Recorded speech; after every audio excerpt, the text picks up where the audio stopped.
আসসালামু আলাইকুম। কেমন আছেন সবাই?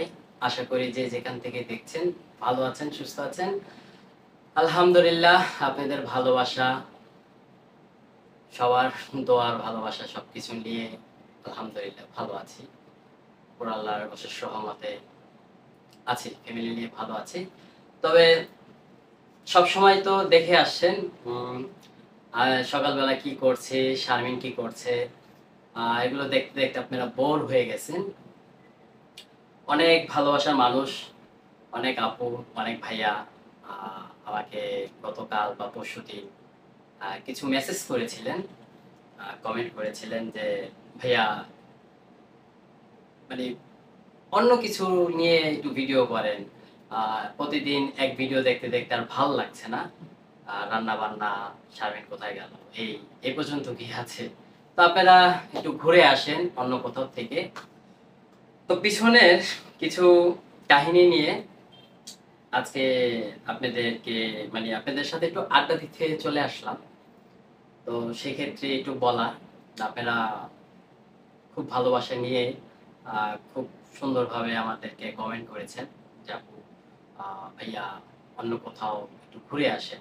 দেখতে ভাল লাগবে। আপনাদেরও ভাল লাগবে, আমরাও দেখলে একটু এনজয় করতে পারবো।" তো সবকিছু মিলিয়ে আজকে যেহেতু আপনাদের কাছে একটু আড্ডা দিতে চলে আসলাম, সবাই কমেন্ট করবেন। আমার কথা বা আমার কথার মাঝে যদি কোনো ভুল ত্রুটি হয়ে থাকে, অবশ্যই ক্ষমা দৃষ্টিতে দেখবেন। কারণ মানুষ বলতেই ভুল। আর সেই ভুলটাই ধরিয়ে দিতে আপনাদেরই সাহায্য বা আপনাদেরই এটা কর্তব্য যে আমি এই জায়গাগুলো ভুল করছি বা এই জায়গাগুলো আমার ঠিক হচ্ছে না। অনেক আপুরাই সাজেশন দিয়েছেন যে, "ভাইয়া আরেকটু বেটার হবে" বা "এই জিনিসটা আপনি স্কিপ করেন, এটা আপনি বললেন না।" আপনি যেভাবে আছেন নরমাল সেভাবেই নরমাল ভাবে কথা বলবেন। আ স্মার্ট হতে যাবেন না। তো সবকিছু মিলিয়ে তেমন আর কথা হয় না। আমি ছোটবেলা থেকেই আমরা যেহেতু ঢাকায়, আমাদের জন্মস্থান ঢাকায়, আমরাও ঢাকায় বড় হইছি। সবকিছু মিলিয়ে দেখা যায় বিভিন্ন মানুষের সাথে ওঠা-বসা থাকে।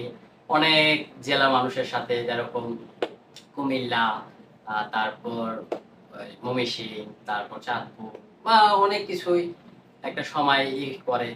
আচ্ছা আমার একটা কল আসছে। তো ফোন আসছিল। ফোনটা আপনার আপুই ফোন দিয়েছিল, মানে শারমিন ফোন দিয়েছিল। শারমিন হলো তার মার বাসায়। একটু কাজেই পাঠাইছি। আ সেটা কি কাজ ২-৩ দিনের ভিতরেই জানতে পারবেন।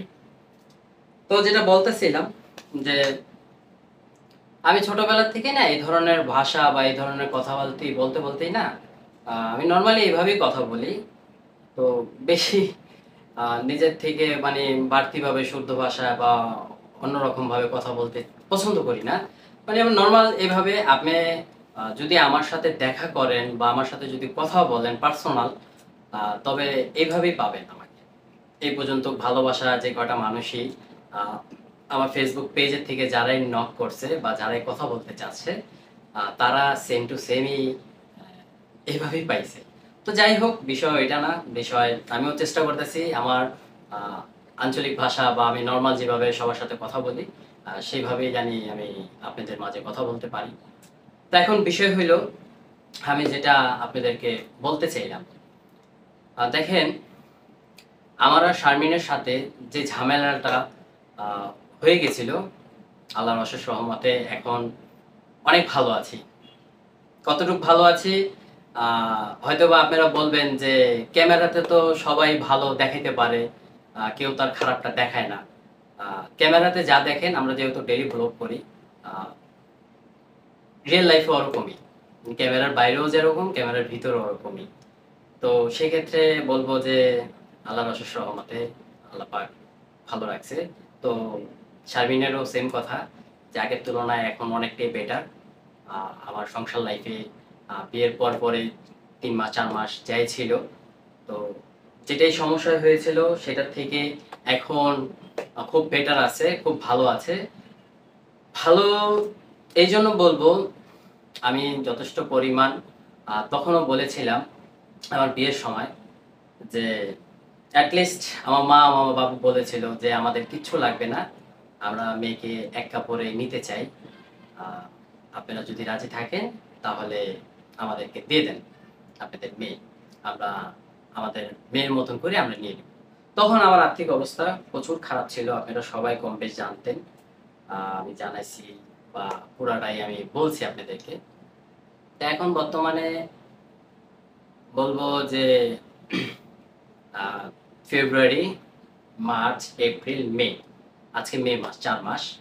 তো শারমিনকে আনলাম হলো 15 রোজায় বা 16 রোজায় আমি শারমিনকে বাসায় নিয়ে আসলাম সবকিছু সমাধান করে, বা শারমিনের বড় মামা, ছোট মামা, তার চাচা, তার মামাতো ভাইদের সবাইকে ম্যানেজ ট্যানেজ করে নিয়ে আসলাম। কি ম্যানেজ করছিলাম তখন তো আর বলা হয় নাই। খালি আপনারা দেখছেন যে শারমিন আমাদের বাসায় চলে আসছে, বা কিভাবে কি হলো, কদ্দুর কি হলো সেটা আমরাও বলি নাই, শারমিন আর বলে নাই। খালি বলছে যে আলহামদুলিল্লাহ নিজের সংসারে নিজে ফেরত গেছি। আমি শুরু থেকেই বলছিলাম যে শারমিন যা হবার হয়েছে বাদ দাও, চলে আসো। কিছুই হয় নাই, দুজনের মাঝখানে কিছুই হয় নাই। তো সবকিছু সমাধান করে শারমিনকে নিয়ে আসলাম। তো আমার একটা প্রসেস লাগে সংসারে, কিছু করতে গেলে আমার টাকা প্রয়োজন হয়, সময় প্রয়োজন হয়, সবকিছু মিলিয়ে আমার বিয়ের সময় আমি তখন প্রিপেয়ার্ড ছিলাম না। আমি সেটা বলেছিলাম যে শারমিন, তুমি ভাবতে পারো বা খারাপ মনে করতে পারো আমার এই মুহূর্তে আমার কাছে কোনো টাকা পয়সা নাই। তুমি যদি বলো তাহলে আমি যাব। আমরা 5 জন থাকবে, তোমাদের 5 জন থাকবে, ঘরের ভাবে শেষ করব।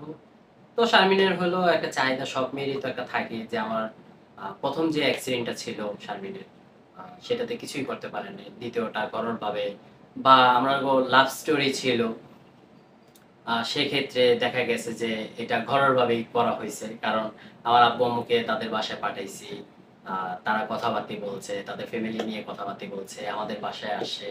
সবাই কম বেশ খোঁজ খবর নিছে। আমি যতই তাদের তার ভাইয়ের বন্ধু হই না কেন, আমার ঘরেও যদি আমার বোন থাকে, আমার বন্ধুর কাছেও যদি উঠায় দেই, আমি বাইরে আমার বন্ধুর সাথে ৮ ঘন্টা, ১০ ঘন্টা, ২ ঘন্টা যে কতক্ষণই আড্ডা দেই না কেন, আ ভাই বাইরেরটা বাইরে। ঘরে আমি তো আর খোঁজ খবর নেই নাই। যে তার ফ্যামিলি কিরকম, ফ্যামিলি ব্যাকগ্রাউন্ড কিরকম সেটা নেই নাই। তারা আল্লাহর রহমতে খোঁজ খবর নিল। নেওয়ার পরে সবকিছু ঠিকঠাক দেখলো। বন্ধু-বান্ধব লগে যারা মানে আমার বিলাল ভাইয়ের সাথে যখন পরিচয়, তার আগে যে ফ্রেন্ড গুলো ছিল, মানে যাদের মাধ্যমে বিলাল ভাইয়ের সাথে পরিচয় হইছে। এখন বিলাল ভাই বলা উচিত, কারণ যেহেতু তাদের বড় ছোট মেয়েকে বিয়ে করেছি, মানে বিলাল ভাইয়ের ছোট বোনকে বিয়ে করেছি। ওই হিসাবে তো আমার সম্বন্ধে হয়, এটা তো আপনারা জানেন। আহ, বন্ধুটা এখন বাদই দেই, ওইটা আর এখন না বললেই চলে। তো ওই হিসাবে আপনাদের কাছেও খারাপ লাগতে পারে যে নাম ধরে বলছে বা ফ্রেন্ড হিসাবে বলছে, তো এটা বাদ। তো তারা খোঁজ খবর নিল, আলহামদুলিল্লাহ সবকিছু সুন্দর মতন ছিল। মাঝখান দিয়ে একটা ঝামেলা হয়ে গেল, সেটা আপনারা সবাই কম বেশ জানলেন। আহ, সেটা আল্লাহর রহমতে সবকিছু শেষ করলাম। শেষ করে আপনারা জানেন যে ফার্নিচার গুলো আমি রিটার্ন করে দিয়েছিলাম। সেটা আমরা রিজন ছিল, সেটা আপনারা কম বেশ জানতেন। সেটা নাই বলি, মানে আমি হলো কি আমি একটু পিছনের হিস্ট্রি গুলো নিয়ে সামনের হিস্ট্রিতে আসতে যাচ্ছি। এই কারণবশত আপনাদেরকে আবার বলতে পারেন যে আবার কি নাটক শুরু করলি, পিছনের আবার হিস্ট্রি কেন উঠাইলি। তো আসলে পিছনের হিস্ট্রি যদি না বলি তাহলে সামনের হিস্ট্রি আপনারা কেউই বুঝবেন না। সেই ক্ষেত্রে আমার এই কথাগুলো বলা। তো যাই হোক, এখন আহ শারমিনকে 16 রমজান নিয়ে আসলাম। নিয়ে আসার পর আমার মার আহ, যা কিছু আমাকে দিয়েছিল বিয়েতে, মানে শারমিনকে সংসার করার জন্য পুরো 5টা যেটা লাগে সেটাই শারমিনকে দিয়েছিল। তো শারমিন যেহেতু আমার বাসায় আসে না, বা এটা অন্য সাইড চলে যাচ্ছিল, তো মা চিন্তা করছিল যদি আসে তাহলে যা যা দেওয়া হয়েছে এগুলো সবই থাকবে। আমি আসি এই ফ্ল্যাটটায়, যে শারমিন আসবে শারমিনের মতন করে নতুন করে সাজিয়ে দিব। সেই হিসাব করে আমি আমার মাকে বলছিলাম যে মা, টুকিটাকি যে যে জিনিসগুলো লাগবে আমার, সেগুলো আমি নিব আর বাকিগুলো তোমার কাছেই রাখবো। ঠিক আছে? কারণ ভাগিনারা আছে, তোমরা আছো, দেখা গেছে আমার ছোট বোন আসে, সবাইকে নিয়ে রান্না বান্না থাকে। তা আমি হলো কি আমার মাকে অনেকবার বলছি যে মা তুমি আমার বাসায় আইসা পড়ো, তোমার জন্য তো আমি ছোট রুমটাকে রেডি করে রেখেছি, আপনারা কম বেশ সবাই দেখছেন। আমি আমার ফার্নিচার গুলো নিয়ে আমি আমার 2টা বেডরুম, তো 2টা বেডরুম আমি কিভাবে সাজিয়েছি সেটাও অলরেডি আপনারা সবাই কম বেশ দেখছেন। তো আমার মাকে বলছি, মা বলছে যে ওইটা যেহেতু আমাদের জন্য তুমি রেডি করছো, কোনো টেনশন নাই, আমাদের সময় হবে, আমরা ঠিকই আসবো। তো শারমিনও আগে চড়ে বা বলতে পারেন আমার শ্বশুর মানে তার শ্বশুর শাশুড়ির সামনে, মানে আমার আব্বু আম্মুর সামনে কম বেশ সবকিছুই বলছে যে মা বউ হিসাবে একটা কথা বলবো, যদি আপনাদের ভাল লাগে বা আপনাদের যদি মত থাকে তাহলে আপনারা বলবেন। তো এই কথার পিছনে আমার মা আবার বলছে মা তুমি কি বলবা তা আমি জানি না, কিন্তু আমি তোমাদেরকে একটা কথা বলে যাই। তোমরা কম বেশ সবাই তো বলতেছো যে মা চলে আসেন, আহ, আপনার ছেলে যাই ইনকাম করে আমাদের ডাইল ভাত হয়ে যাবে। তো মায় বললো যে মা তোমরা এখন ছেলে মেয়ে বা কোনো সন্তান এখন পর্যন্ত তোমরা প্রিপারেট নিচ্ছ বা হচ্ছে, আহ, সেটার জন্য আমরা দৌড়াদৌড়ি করতেছি, আপনারা আবার বলবেন যে কই দেখান। তো আমি হালকা একটু দেখাই আপনাদেরকে। তো এটা হলো, আপনারা কম বেশ জানেন যে আমি গেছিলাম শারমিনের রিপোর্ট আনতে। তো এই একটা আর এই একটা, তো আল্লাহর রহমতে আমি যথেষ্ট পরিমাণ চেষ্টা করতেছি, মেডিকেল সাপোর্ট বা অনেক ভাইয়া অনেক আপু বলছেন যে শারমিনকে ভালো কিছু দেখেন, আল্লাহর রহমতে সবকিছুই ঠিক হয়ে যাবে। তো সেই ক্ষেত্রে আব্বু আম্মু বললো যে তোমরা এখন তোমাদের উঠতি বয়স বা তোমরা এখন ওইভাবে না, তোমরা যেখানে মন চায় তোমরা সেখানে চলে যেতে পারবা, ঠিক আছে। তো তোমাদের লাইফটা আগে তোমরা এনজয় করো, আমরা তো আছি, এমন তো না যে আমি নাই। তা আমার বাপেরও সেম কথা যে বিয়ে করছো, তোমাদের 1 বছর হতে যাচ্ছে, বেশি দিন বাকি নাই, সেপ্টেম্বর মাস আসলে আমাদেরকে মানে আমাদের সংসার লাইফ বা শারমিনের সাথে বিয়ের 1 বছর হয়ে যাবে। তো এখন মূল কথায় আসি। শারমিনকে আনার পর দেখলাম যে আমাদের ওই যে পুরানো যে খাটটা দেখছিলেন এই রুমটাতে আমি সেট করেছিলাম। তো ওই রুমটাতে মানে খাটটাতে একটা তোষক ছিল, আর কিছুই ছিল না। তো ছোট ছোট করে আমি শারমিন আসার আগে শারমিন আমাকে বলছিল হয় নিচে মানে শক্ত জায়গায় শুইতে পারে না, আর কোমরে যেহেতু ব্যথা, কোমরের সমস্যা, সেই কারণবশত আমাকে বলছে। তো আমি যথেষ্ট পরিমাণ চেষ্টা করছি, দৌড়াদৌড়ি করে সবকিছু সুন্দর মতন করে। তা আসলো, আসার পর চিন্তা করলাম যে আহ, কাপড় চোপড় রাখার লেগে তো ফার্নিচার গুলো লাগে। তো আমি তদনগত যখন তারা রাজি হইল যে তাদের বোন আমার কাছে তুলে দিবে, তা আমি সাথে সাথে ফার্নিচার আলাগো মানে আমার বিয়ের সময় যে ফার্নিচার যার থেকে নিয়েছিলাম তাদের ফোন দিয়ে বললাম যে ভাইয়া যেভাবে হোক আমার 25 রোজা বা 24 রোজা বা 20 রোজার ভিতরে আমার ফার্নিচার গুলো দেন। তো ওই ফার্নিচার গুলো দেখে আপনারা অনেকজনই বলেছিলেন যে ফার্নিচারের ডিজাইন পছন্দ হয় নাই বা হয় নাই। দেখি কি করা যায় ওটা নিয়েও এখন মোটামুটি ভাবছি না, যেহেতু আমার ওই সময় লাগবে। তো ডিজাইন গুলো তখন ইউনিক ছিল, তো সেই ক্ষেত্রে আমি তাড়াহুড়ো করে অর্ডার দিয়ে দিয়েছিলাম।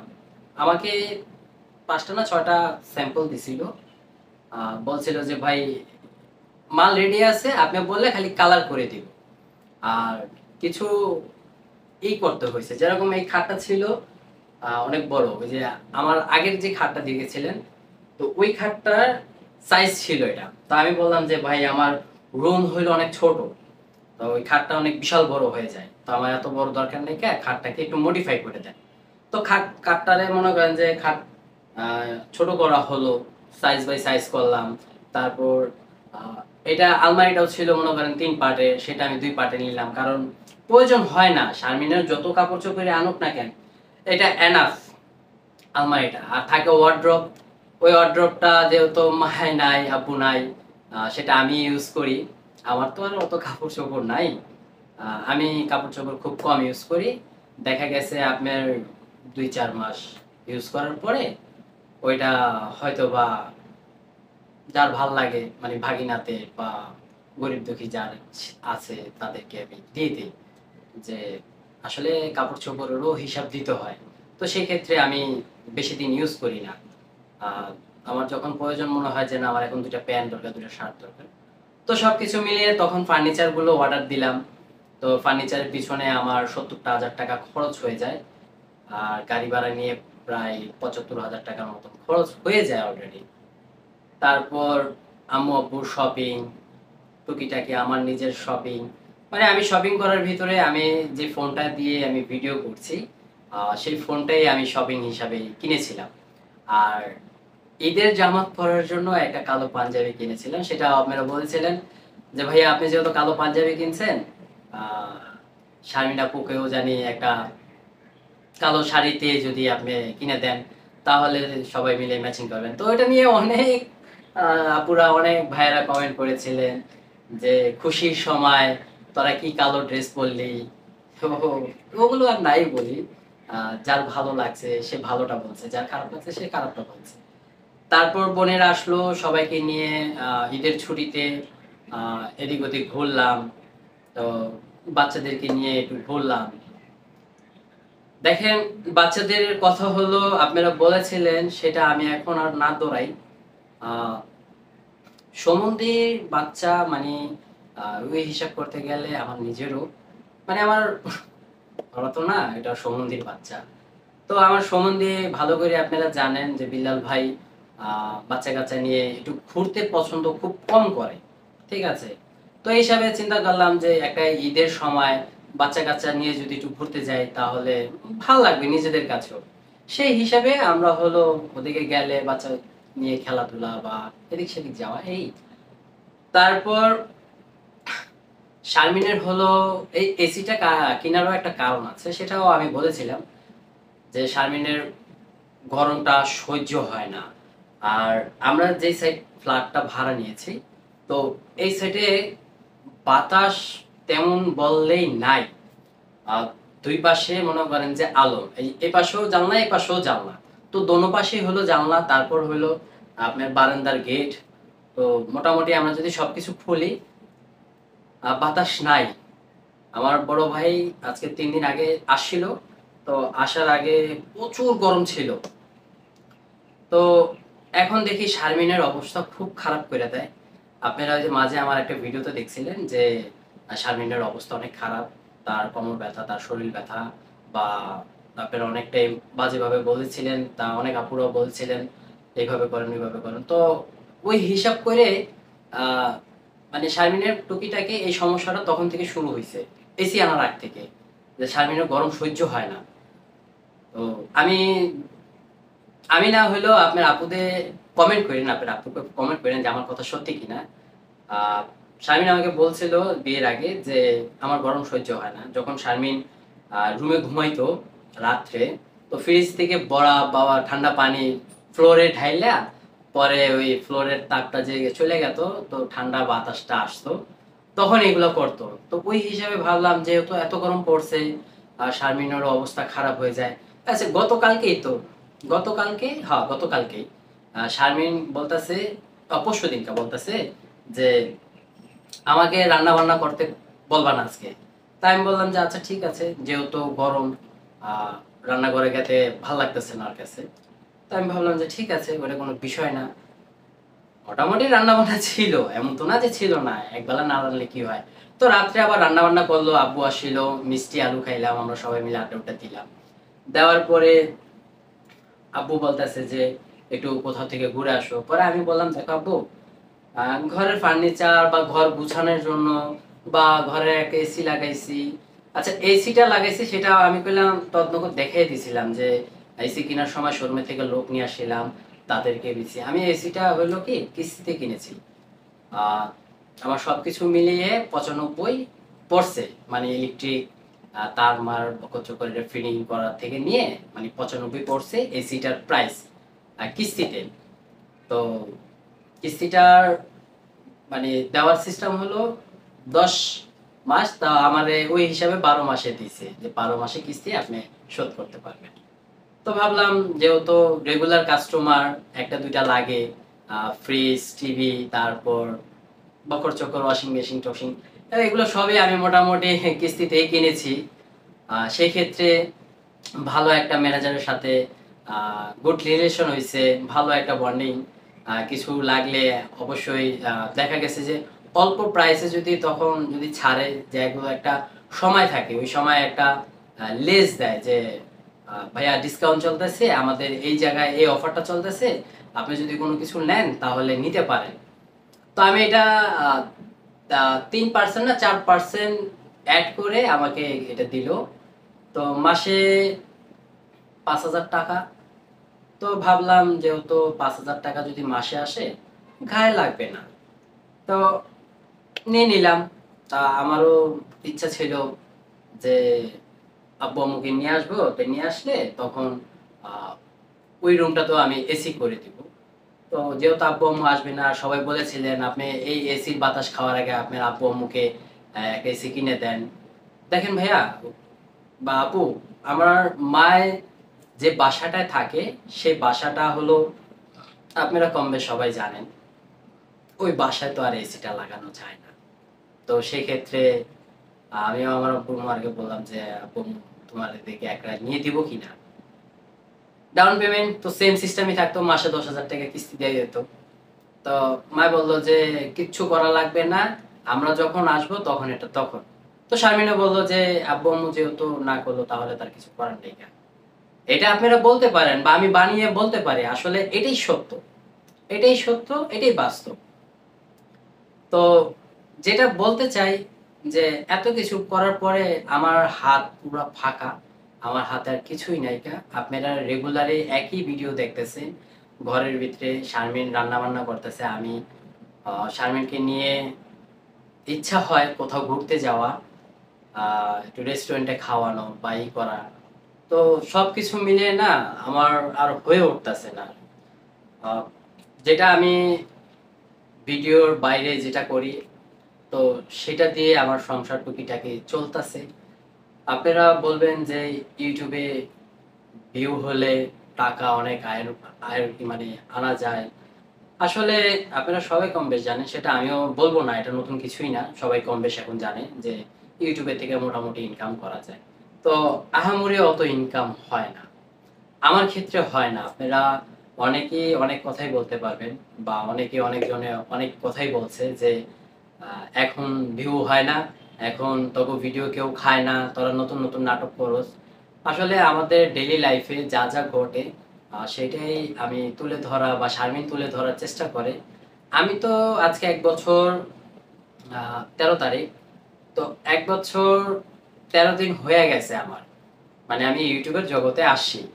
হয়তো বা 1 মাস সময় লাগছে আমার সাবস্ক্রাইবার বা ভালোবাসার মানুষগুলারে আমি যোগাইতে পারছি। এই ইউটিউবের লাইফেও আমার অনেক কাহিনী আছে, অনেক হিস্টোরি আছে, সেটাও কম বেশ আপনারা বলছিলাম। ইউটিউবে কেন আসি বা কি কারণবশত আসি সেটা কম বেশ সবাই জানেন। তো আমি একটা কথাই বলবো, আমরা মধ্য ফ্যামিলি, তো আমাদের শখ বা শৌখিনতা অনেকটাই উপরের লেভেলের হয়ে যায়, কিন্তু আসলে না।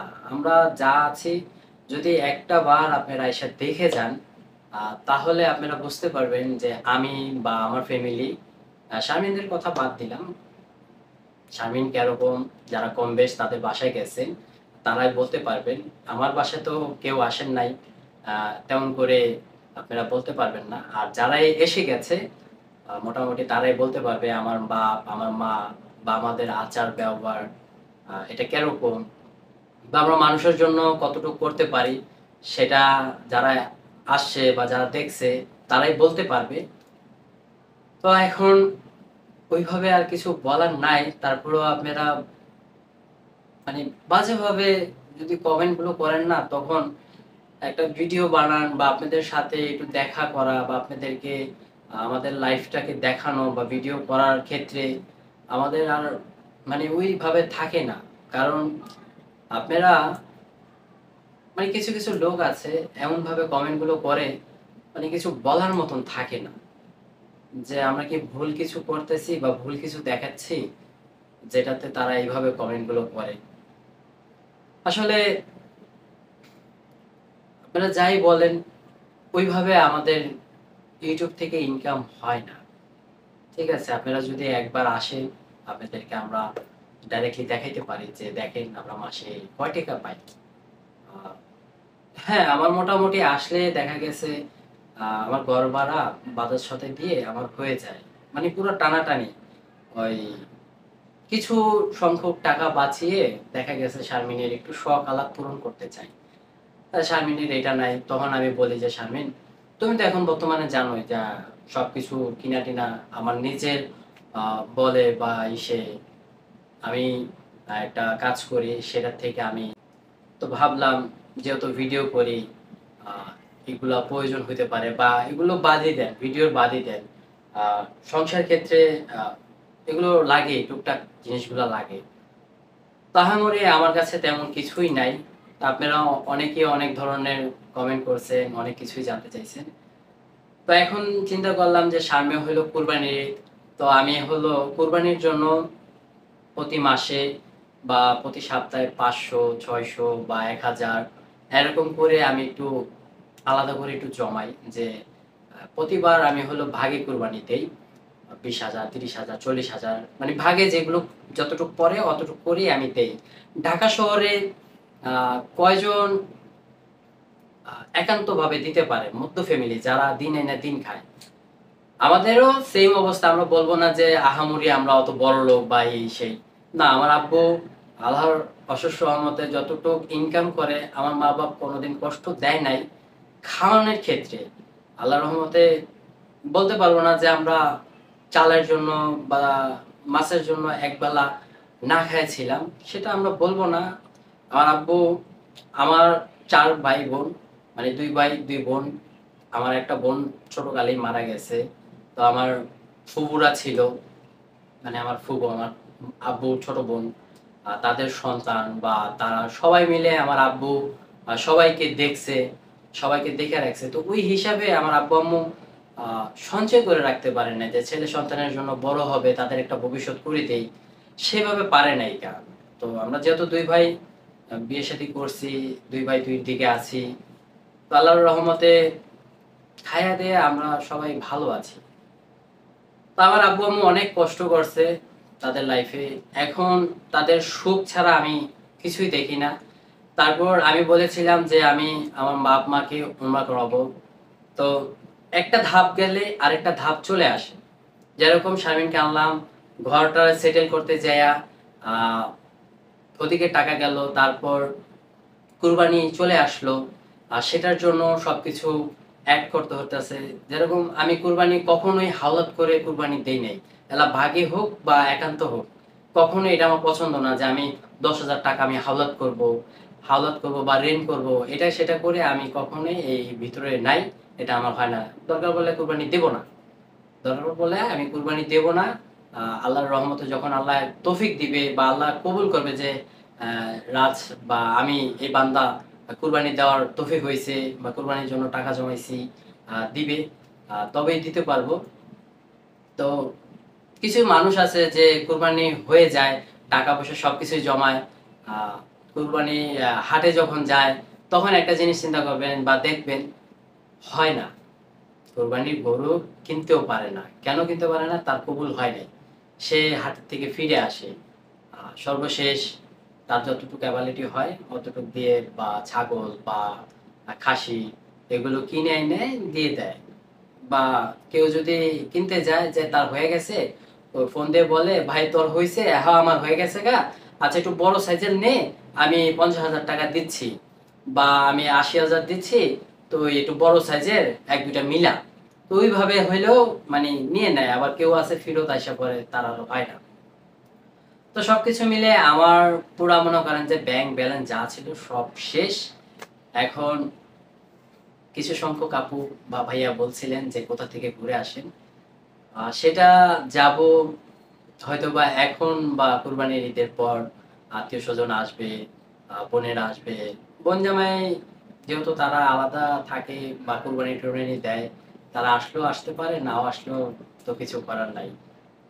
তো তো আমি সবাইকে ইনভাইট করেছি বা সবাইকে জানিয়ে রাখছি যে আমরা সবাই কম বেশ করব, তো সবার আসতে হবে।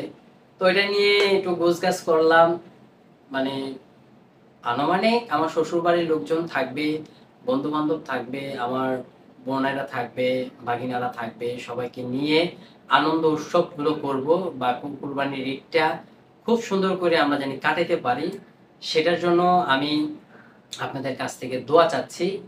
তবে চেষ্টা আছে একটু ব্যতিক্রম কিছু আপনাদেরকে দেখানোর জন্য বা কিছু ব্যতিক্রম রাখার জন্য একটু চেষ্টা করব।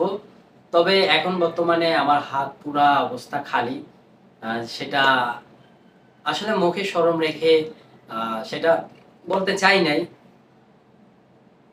আমার যথেষ্ট পরিমাণ আমি এখন বর্তমানে আমার যেটা আছে সেটা দিয়ে আমি এখন সবকিছু সেটেল করতে চাই। তো এখন বর্তমানে আপনাদের কাছ থেকে দোয়ার ভালোবাসা চাচ্ছি। শারমিন হলো আমার শাশুড়ি মার বাসায় গেছে, ওদিকে সবাই জানেন বা দেখছেন কিনা আমি জানি না। বিলাল ভাইদের বাসায় আমার শ্বশুর বাড়িতে আত্মীয় স্বজন আছে, তার বড় মামি আছে, তারপর ছোট চাচি আছে, তো সবাই মিলে ওদিকে আছে।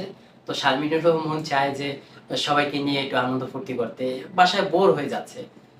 মায়ে আসলে 2 ঘন্টা 3 ঘন্টা থেকে চলে যায়। তো শারমিনের একলা লাগতেছে, তো আমি ভাবলাম যেহেতু মন খারাপ বা ভালো লাগতেছে না, আহ, সবার কাছে একটু গেলে একটু ভালো লাগবে। তো ওইটাই ফোন আসছিল, শারমিন বলতেছে যে আমার জন্য আমার শাশুড়ি মা অপেক্ষা করতেছে, গেলে একসাথে তারা খাওয়া দাওয়া করবে। তো আমি বললাম যে ঠিক আছে, আমি সবার সাথে একটু আড্ডাটা শেষ করি, শেষ করে আমি আসতেছি। তো এই ছিল বিষয়। তো আমাদের সাথেই থাকবেন, আমি অনুরোধ করব যে আমাদের সাথে থাকার জন্য। আশা করি আমরা আপনাদের দোয়ার ভালোবাসা নিয়ে আমরা আহ, যেতে পারবো অনেক দূর। এছাড়া আর কিছুই নাই, কারণ আপনারা বলবেন যে তোদের ভিউ এরকম, তাদের ভিউ, আমাদের কথা বাদই দেন। আমি বা আমার ওয়াইফ ঘুরে ঘুরে তো একই, দেখা গেছে আমি এটা করলে শারমিন ওটা করে, তো সবকিছু মিলিয়ে একটু আলাদা কন্টেন্ট দেওয়ার চেষ্টা করি। আমাদের কথা বাদ দেন, আরো তো ফ্যামিলি আছে, আরো তো ইউটিউবার আছে বা আরো তো কন্টেন্ট ক্রিয়েটার আছে। তাদের একবার দেখেন আমরা আহামরি কি কামাই, আমাদের কি এমন ভিউ হয়, 5,000 10,000 সর্বোচ্চ, বা 15,000 20,000 এরকমই তো হয়। তো এখন বলবেন যে তখন ভিউ হয় না দেখা তোরা নতুন গান গাইতে চলে আসছস, যেটা বাস্তব সেটাই। আহামরি আমাদের কিছুই হয় না বা আমাদেরই নাই। আমাদের মানে আমার সাইড ইনকাম বা সাইড যদি খরচ যদি না হতো বা সাইড থেকে যদি টাকা পয়সা না আসতো, তাহলে আমি এভাবে চলতে ফিরতে পারতাম না। সবাই কম বেশ জানতেন বা জানছেন, মোটামুটি আমি বলছি। তো সবাই ভালো থাকবেন, সুস্থ থাকবেন, আমাদের জন্য দোয়ার ভালোবাসা রাখবেন, আমাদের সাথে থাকবেন, আমাদেরকে একটু সাপোর্ট করবেন, জানি সামনে আমি আমার ফ্যামিলিটাকে নিয়ে অনেকটা দূর এগিয়ে যেতে পারি। আর শারমিন যে উদ্যোগটা নিয়েছে, এটা কম বেশ আপনারা সামনে জানতে পারবেন, ঈদের পরপরই জানতে পারবেন। সেটা তাদের একটা বিষয়, ওটা আমি নাই বলি, যাদের জিনিসটা তারাই বলুক। আমরা শুধু অপেক্ষায় আছি ওই জিনিসটার খুশির খবর জানার জন্য বা আনন্দ করার জন্য, সবাই নিয়ে জানি বলতে পারি যে তাদের একটা শখ, একটা আহ্লাদ ওইটা পূরণ হতে যাচ্ছে। সেটা কম বেশ আপনারা সবাই জানেন, যারা আমার সম্বন্ধে বিলাল ভাইয়ের ভিডিওগুলো দেখছেন তারা অবশ্যই জানেন। আমি ওইভাবে মানে কম্পেয়ার করি না ভিডিওর ক্ষেত্রে যে সে এটা করলো বা সে এটা বললো আমি এটা বলি। ভিডিও চলার ক্ষেত্রে তা না, আমি যা থাকে তাই করি। হয়তোবা অনেকেই অনেক ধরনের কমেন্ট করেন বিষয়ে, তো সবার কমেন্ট করবেন সেটাই স্বাভাবিক। আর আমরা সেটা শুনবো বা সেটা জানবো, আর সেটা জানার জন্যই আমরা অপেক্ষায় থাকি যে কে কি কমেন্ট করলো। তাহলে আমরা এর চেয়ে বেটার কিছু করতে পারবো বা বেটার কিছু দেখাইতে পারবো। আপনারা যে কমেন্ট করেন আমাদের খারাপ লাগে তা না, আপনারা কমেন্ট করেন সেটার থেকে আমাদের একটু আপডেট হইতে হয় বা একটু কি বলে এটাকে, আনন্দ পাই যে না আমরা এটা করছি বিধে ভুল হয়েছে, সেক্ষেত্রে সবাই বলছে। তো আপনারা কমেন্ট করবেন, অবশ্যই কমেন্ট করবেন, খারাপ করেন বা ভালো করেন, কেউ ভালো বলবে কেউ খারাপ বলবে, এটাই দুনিয়া, এটাই স্বাভাবিক। আমরা একটা সোসাইটিতে থাকি, পাশে ফ্ল্যাটে তাদের সাথে আমাদের একটা বন্ডিং আছে ভালো, ওই পাশে ফ্ল্যাটে তাদের সাথে নাই, এটাই স্বাভাবিক। আহ, সবাই মিলে যে ভালো হবে তা না। আমার ফ্যামিলিতে আমরা 2 ভাই 2 বোন। আমার মা বাপকে যে সবাই দেখবে তাও না, কেউ রেবেলিটি আছে কেউ রেবেলিটি নাই। আর আমার আব্বু আম্মু বলে যে আমি সব, আমার আব্বু আম্মুর আমি সব। আমি যথেষ্ট পরিমাণ আমার আব্বু আম্মুকে দেখে রাখার চেষ্টা করি, বা আপনারাও বলেন যে আপনার আব্বু আম্মুকে দেখে রাখবেন, তাদেরকে যত্ন করে রাখবেন। তো এই ছিল বিষয়। সবাই ভালো থাকবেন, সুস্থ থাকবেন। আজকের মতন বিদায় নিচ্ছি। আল্লাহ হাফেজ।